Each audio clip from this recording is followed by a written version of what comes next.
and to hold it and read it, it's really, really awesome. So if you can buy books, then you should buy books, yeah?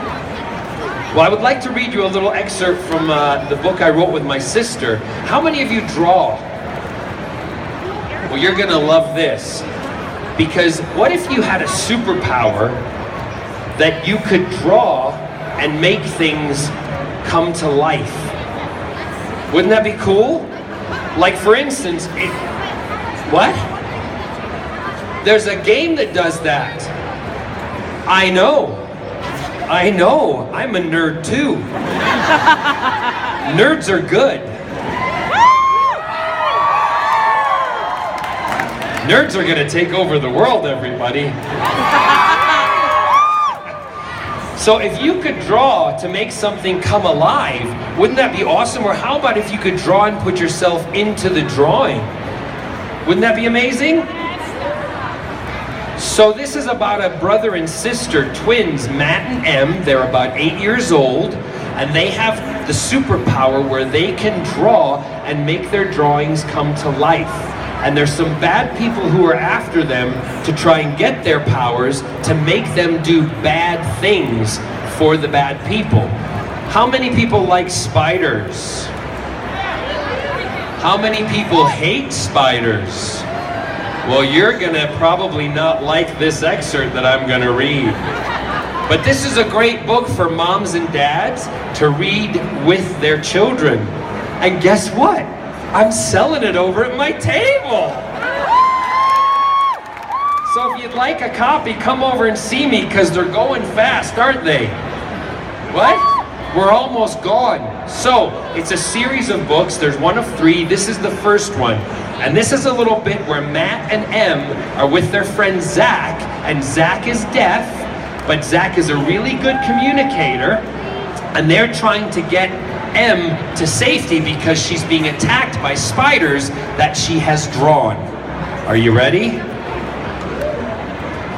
A spider the size of a cat suddenly pounced out of the painting of the woman with the funky hat, leaping over 2 pots of paint and scrambling down the table like the hairy black spider scuttled across the floor towards the twins. Em screamed, "Ah!" Grabbing a stool from under the table, Matt flipped it over and slammed it on top of the creature. The spider exploded in a burst of black charcoal dust. Em screamed again, "Ah!" as a swarm of spiders spewed from the woman's hat as if it was an egg sack.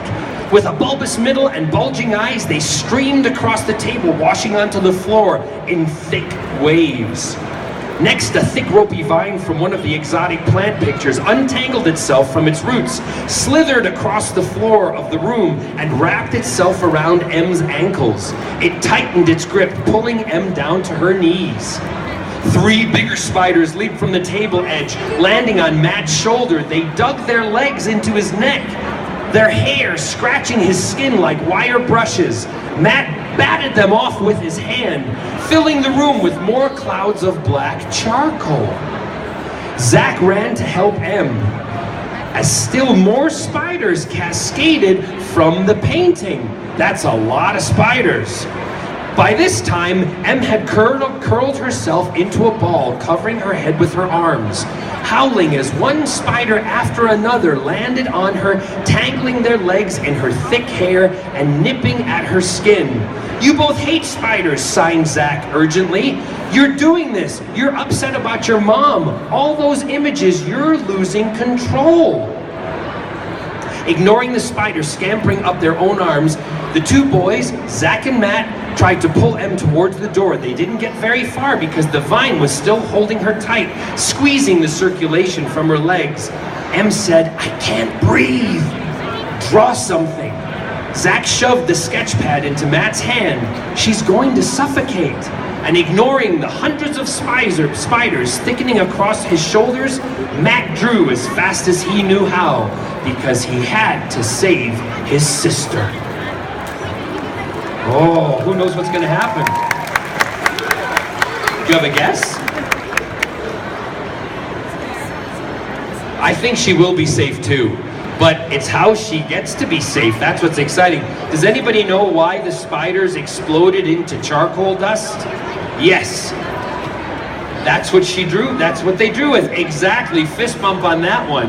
So if the drawing was charcoal drawing, they would explode into charcoal dust. And if they were paint, what would they explode into?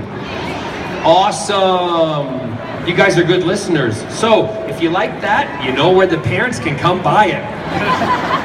Anyway, thank you for letting me read to you. It's always important to read because the more you read, the more you learn, and the more you learn, the smarter you are, and that means that one day you could become president and be a better candidate than Donald Trump.